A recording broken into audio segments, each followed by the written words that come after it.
السلام عليكم. اليوم كنقدم لكم سلطة ديال الصيف، اللي كتستعملي في المقادير ديالها المقارونيه اولا بما يعرف بالمجعبه الصغيره، على حسب الكميه، على حسب الاشخاص اللي عندك في البيت. قشور حامض، الملح، الابزار او الفلفل الاسود، الكمون، انواع ديال الفلفل، عندك الاصفر والاحمر والاخضر، والبصل المقطع الى قطع صغيره.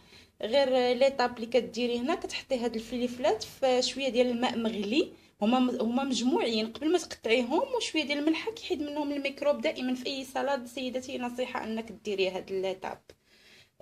عندك جزره مبشوره، كتحكي هاد خيزو على هاد الشكل،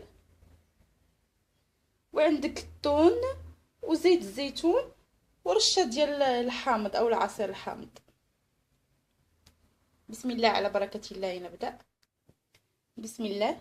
كنوضعوا هذيك الكميه ديال المقارونيه الصغيره اللي عندنا،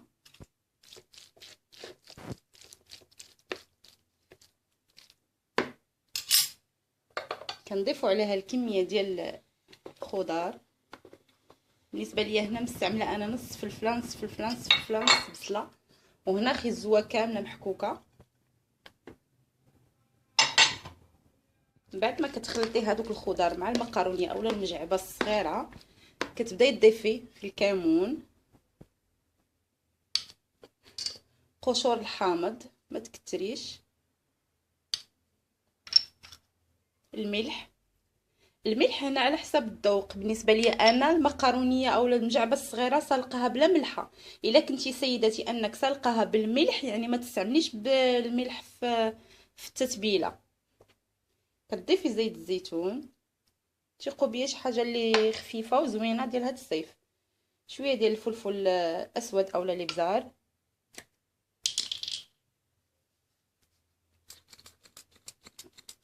وكنعصروا هاد الحامض.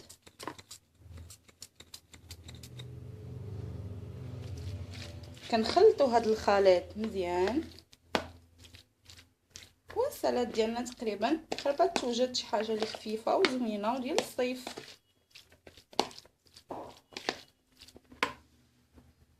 اخيرا كنضيفوا الثوم ديالنا،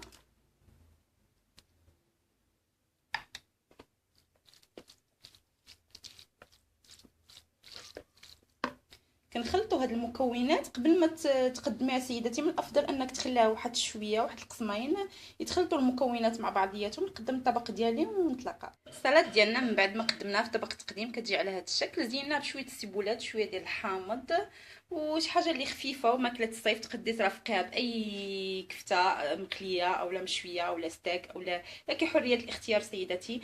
كنتمنى من الله انكم تجربوها وتنال اعجابكم هذه الوصفه، وشكرا وبصحه والراحه.